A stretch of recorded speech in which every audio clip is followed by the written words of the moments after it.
दोस्तों, जैसे कि बता दें आपको कि हम लोगों को देखना था पिछले क्लास में हम लोगों ने देखा था फ्रायड के अनुसार जो देखा था कि लड़कों की ग्रंथि ओडिपस होती है और जो लड़कियों की ग्रंथि होती है इलेक्ट्रा ग्रंथि होती है।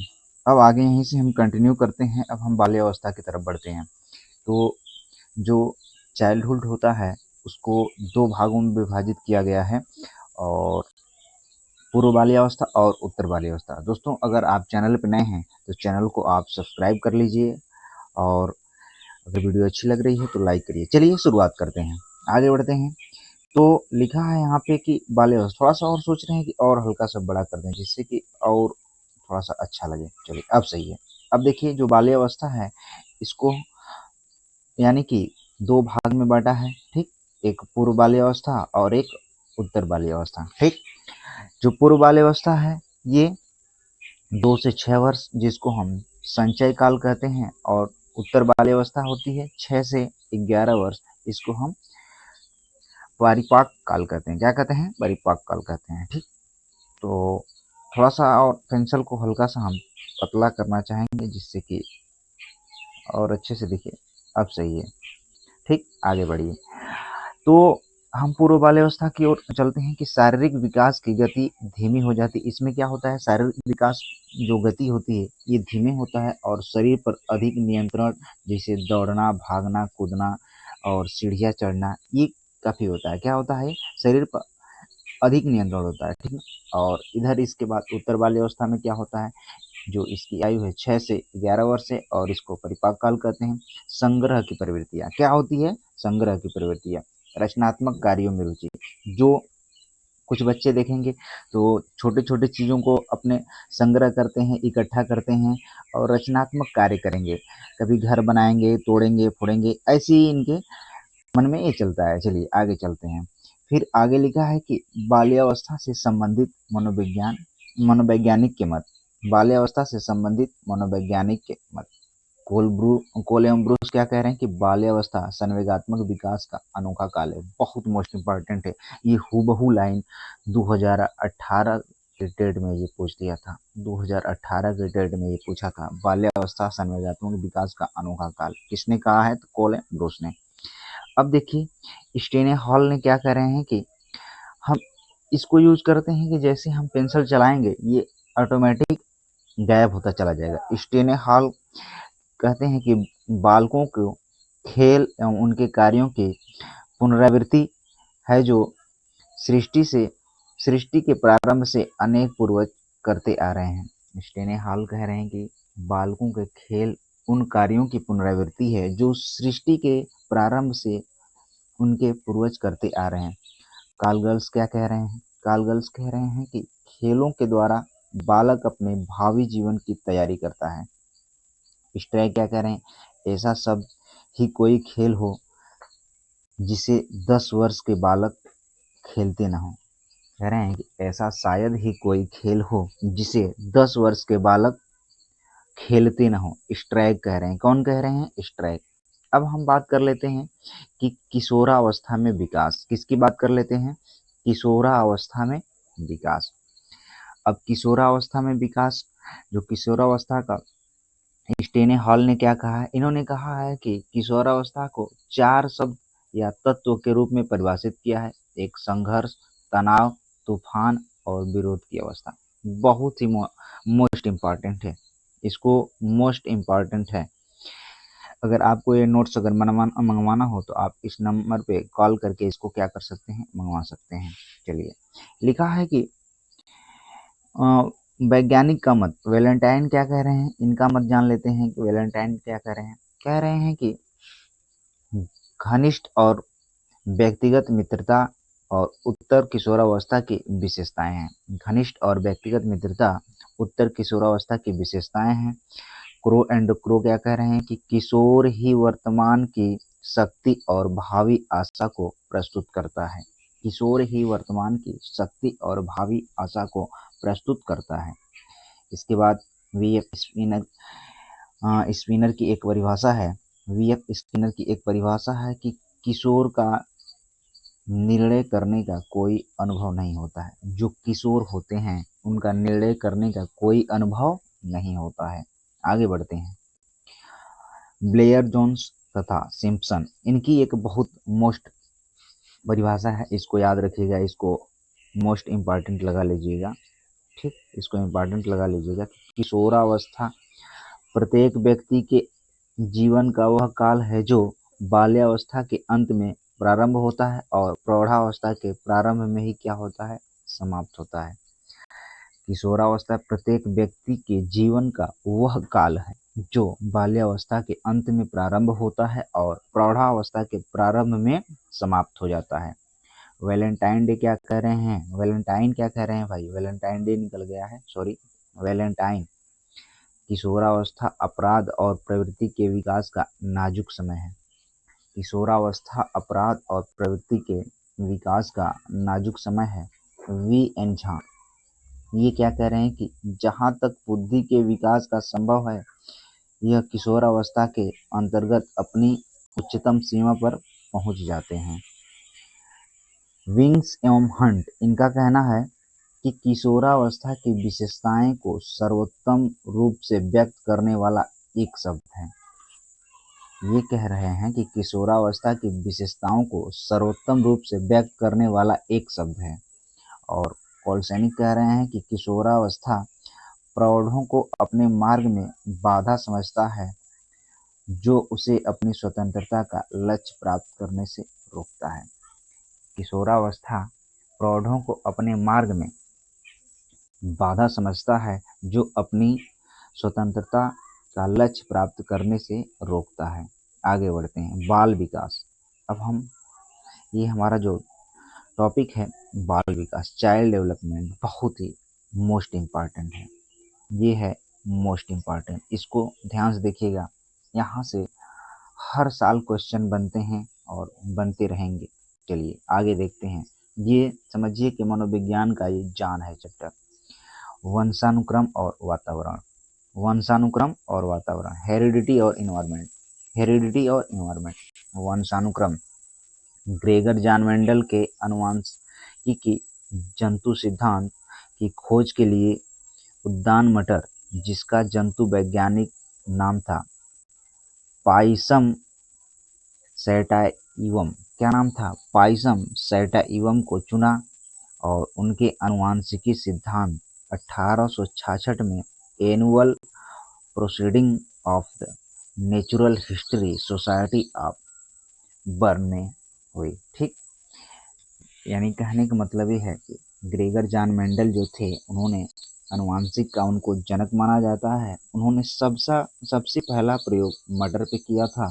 और कब किया था, 1866 में। कब किया था, 1866 में। चलिए आगे बढ़ते हैं। आनुवंशिकी से क्या तात्पर्य भैया, तो शारीरिक एवं मानसिक गुणों के संचरण से होता है। आनुवंशिकी जो होता है ये शारीरिक एवं मानसिक गुणों का से संचरण से होता है, जो माता पिता से बच्चों में जीन्स के माध्यम से प्रवेश करता है। ठीक, जो माता पिता का जीन्स होता है उसी के माध्यम से ये क्या करता है, शरीर में प्रवेश करता है। आनुवंशिकी। और वातावरण, इन्वायरमेंट की बात कर लेते हैं। वातावरण के लिए पर्यावरण शब्द का प्रयोग किया जाता है। पर्यावरण शब्द का प्रयोग किया जाता है। पर्यावरण दो शब्दों से मिलकर बना है, परिधन आवरण। परि का मतलब होता है चारों तरफ और आवरण का मतलब होता है ढकने वाला। ठीक, इसके बाद जो वंशानुक्रम है, हूबहू लाइन ये पूछ देता है दोनों कि यह जन्मजात प्रकृति जन्य होता है। वंशानुक्रम क्या होता है, यह जन्मजात होता है और वातावरण अर्जित एवं पोषण पर क्या होता है, आधारित होता है। वातावरण क्या होता है, अर्जित एवं पोषण पे आधारित होता है और वंशानुक्रम ये जन्मजात होता है। हूबहू लाइन ये पूछ देता है। चलिए आगे बढ़ते हैं। उर्वर्थ का क्या मत था, इसको जान लेते हैं कि बीज में वृक्ष बनने की संभावना निहित होती है। जो सीड्स होता है उसमें वृक्ष बनने की जो संभावना होती है ये इंक्लूड होती है, उसमें निहित होती है। और वी एन झा के शब्दों में वंशानुक्रम व्यक्ति की जन्मजात विशेषताओं का पूर्ण योग है। अब हम बात करते हैं वंशानुक्रम के सामान्य नियम। कौन कौन से नियम हैं इसको देख लेते हैं। अर्जित गुणों के संक्रमण का नियम, समानता का नियम और बीजकोष की निरंतरता का नियम और प्रत्यागमन का नियम और चयनित गुणों का सिद्धांत, मातृ पितृ पक्ष का नियम और संयोग का नियम। ये वंशानुक्रम का जो ये समान नियम है। कितने हो गए? 1 2 3 4 5 6 7। कितने नियम हो गए? 7। चलिए आगे बढ़ते हैं। लिखा है यहाँ पे कुछ चित्र के माध्यम से इसको देख लीजिए। ये वंशानुगत का भाग है, ये वातावरण का भाग है और ये मानव व्यवहार है।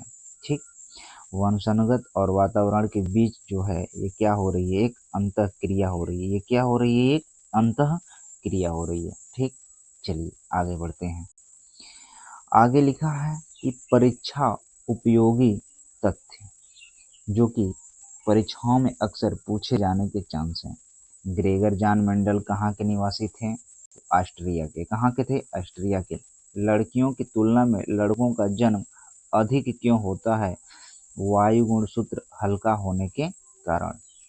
लड़कियों की तुलना में लड़कों का जन्म अधिक क्यों होता है? वायु गुण सूत्र हल्का होने के कारण। और विकासवादी सिद्धांत का जो समर्थक था वो लैमार्क थे। कौन थे? लैमार्क।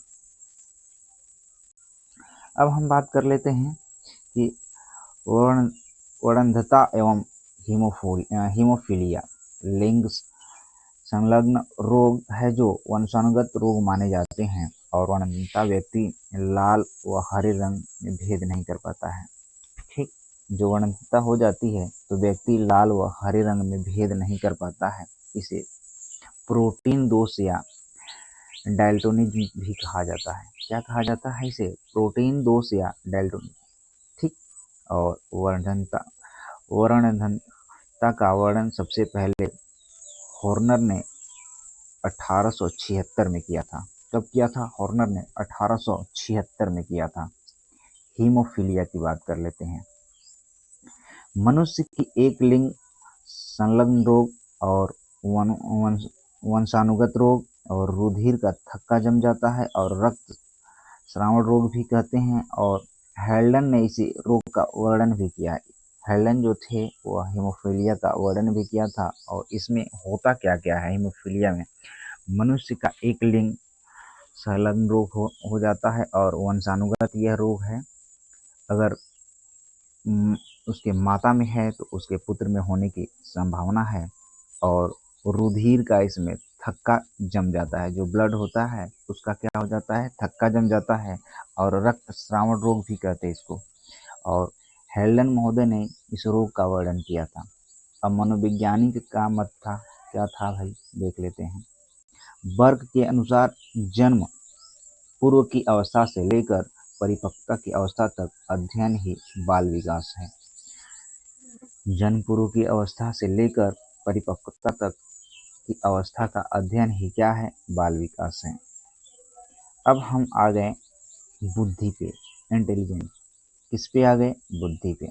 जो बुद्धि टॉपिक है ये तो सिलेबस में है नहीं, लेकिन कोई साल ऐसा नहीं है कि जो बुद्धि से क्वेश्चन ना पुटअप करे।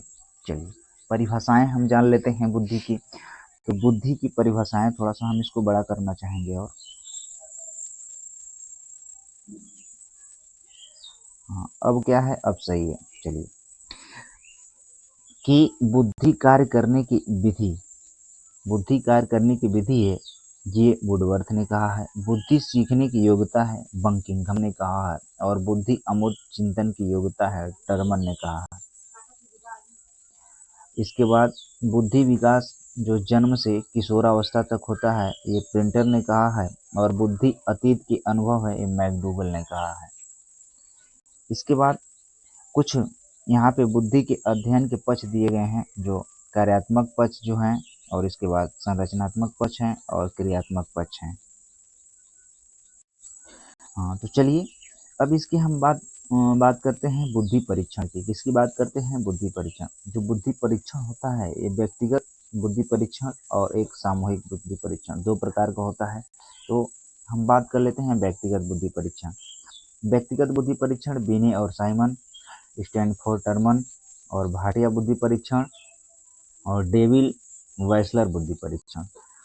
और सामूहिक बुद्धि परीक्षण में कौन कौन आ जाते हैं, तो जलोटा बुद्धि परीक्षण, टंडन बुद्धि परीक्षण और मेहता बुद्धि परीक्षण। ठीक, तो आइए आगे आगे की तरफ चलते हैं। तो अब बुद्धि के प्रकार के बारे में बात कर लेते हैं। बुद्धि के प्रकार थर्नडाइक के अनुसार जो होती है अमूर्त होती है और सामूहिक होती है और स्थूल होती है। जो थर्नडाइक महोदय हैं उनके अनुसार बुद्धि 3 प्रकार की। ठीक, कौन कौन से एक बार फिर से रिपीट कर देते हैं। अमूर्त बुद्धि, सामाजिक बुद्धि और स्थूल बुद्धि। ठीक ना। 1905 में बुद्धि परीक्षण की खोज बीने और साइमन बुद्धि परीक्षण ने किया। 1905 में बुद्धि की खोज बीने साइमन बुद्धि परीक्षण ने की। चलिए आगे बढ़ते हैं। आगे लिखा है कि आईक्यू का जो सुझाव था, बुद्धि लब्धि, जो आईक्यू का जो सुझाव था ये विलियम स्टर्न और कुलमैन ने दिया था 1912 में। और आईक्यू जो टर्मन प्रयोग 1916 में किया था। जो आईक्यू का जो प्रयोग था 1916 में टर्मन ने किया था। ठीक, थोड़ा सा इधर साइड हम देख लेते हैं कि भारत में बुद्धि परीक्षण जो है CH राइस ने किया और आर्मी व अल्फा परीक्षण शाब्दिक होता है। आर्मी व बीटा परीक्षण जो है अशाब्दिक होता है। आर्मी व अल्फा परीक्षण जो होता है शाब्दिक होता है। आर्मी बीटा परीक्षण जो होता है अशाब्दिक होता है। बुद्धि परीक्षण की शुरुआत फ्रांस में हुई थी और प्रथम मनोविज्ञान प्रयोगशाला लिपजिंग नगर जर्मनी में हुआ था। ठीक, पीपीटी परीक्षण जो है शाब्दिक परीक्षण है और गिलफोर्ड ने 3 बीमा बताई हैं, विषय वस्तु, संक्रिया और उत्पाद। चलिए आगे बढ़ते हैं। बुद्धि सिद्धांत थोड़ा सा एक एक करके देखते हुए चलते हैं। एक खंड सिद्धांत अल्फ्रेड बिने और साइमन, 2 खंड सिद्धांत स्पीयरमैन। इसको हम एक कारक और द्विकारक भी कहते हैं। क्या कहते हैं, एक कारक और द्विकारक। यानी एक कारक सिद्धांत अल्फ्रेड बिने और साइमन ने दिया था और द्विकारक सिद्धांत जो है स्पीयरमैन ने, और 3 कारक सिद्धांत जो त्रिकारक था स्पीयरमैन ने ही दिया था और जो बहुकारक सिद्धांत है वो थर्नडाइक ने दिया था। ठीक, बहुकारक सिद्धांत कौन दिया था, थर्नडाइक। और आणविक सिद्धांत जो है ये भी थर्नडाइक ने। बुद्धि संरचना का जो सिद्धांत है ये गिलफोर्ड ने। और सामूहिक संरचना का जो सिद्धांत है ये थ्रस्टर ने दिया था। कौन दिया था, थ्रस्टर ने दिया था। ठीक, इसके बाद हम बात कर लेते हैं कि